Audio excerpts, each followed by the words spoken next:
Brought to you by Penguin.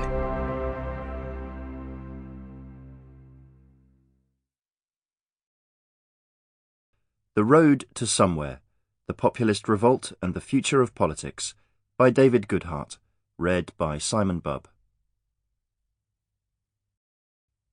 Introduction. There were many and varied reactions to this book when it was first published at the end of March 2017, but all agreed on one thing. The timing was perfect.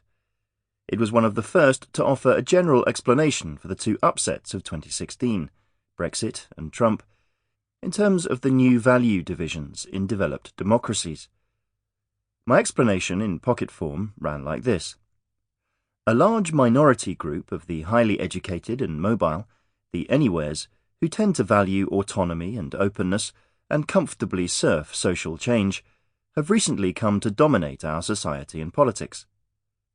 There is also a larger but less influential group, the somewheres, who are more rooted and less well-educated, who value security and familiarity, and are more connected to group identities than anywheres.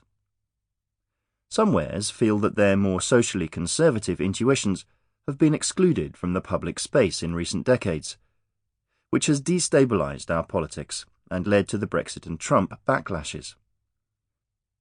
Several things have happened since first publication in early 2017, above all 3 elections in the UK, France and the Netherlands, to suggest that we may now be experiencing an anywhere fight back against that 2016 advance of somewheres, or at least the forward march of somewhere priorities may have been halted for now.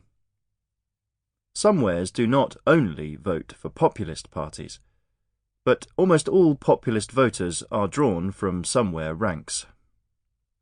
The main populist party performed strongly in both the French and Netherlands elections, the Front National scoring almost 34% in the final round of the presidential election, and the PVV scoring 13% and putting it in second place in the Netherlands general election, but, as widely expected, fell well short of victory, and may have reached the high watermark for that kind of hard populist party.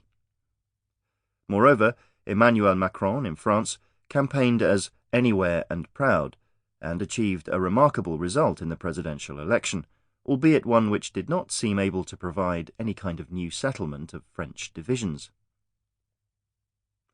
And what of the unexpected UK election result in 2017? Some people argued that the relative success of the Corbyn Labour Party marked a return to old-fashioned two-party left-right socio-economic politics, rendering redundant anywhere-somewhere type value analysis with its greater stress on socio-cultural factors. On the contrary, the voting patterns vindicated an anywhere-somewhere analysis, even if the result itself seems to have damaged one possible centre-right solution to the value divide in the form of Mayism. The Corbyn team managed to appear principled while displaying a high level of pragmatism that united the left, squeezed the smaller parties, and disarmed their critics.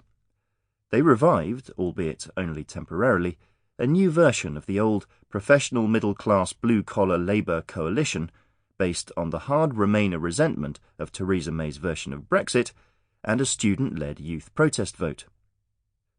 This was in part an anywhere middle-class left populism, exemplified by Labour's policy of abolishing student tuition fees but keeping the freeze on welfare benefits for the poor. Labour's support for Brexit, albeit somewhat more ambiguous than the Conservatives, helped to downplay Corbyn's long-stated global villager preferences on immigration and national identity. This, combined with an attractive anti-austerity argument, helped the party to, at least temporarily, reverse its hemorrhaging of working-class voters, especially those working in the public sector. But class cross-dressing between the two main parties continued, underlining one of the main arguments of the book, that we are seeing greater political convergence between classes and value groups on economic issues, and greater divergence on security and identity cultural issues. It was striking how unfavourable to business both main party manifestos were. Sample complete. Ready to continue?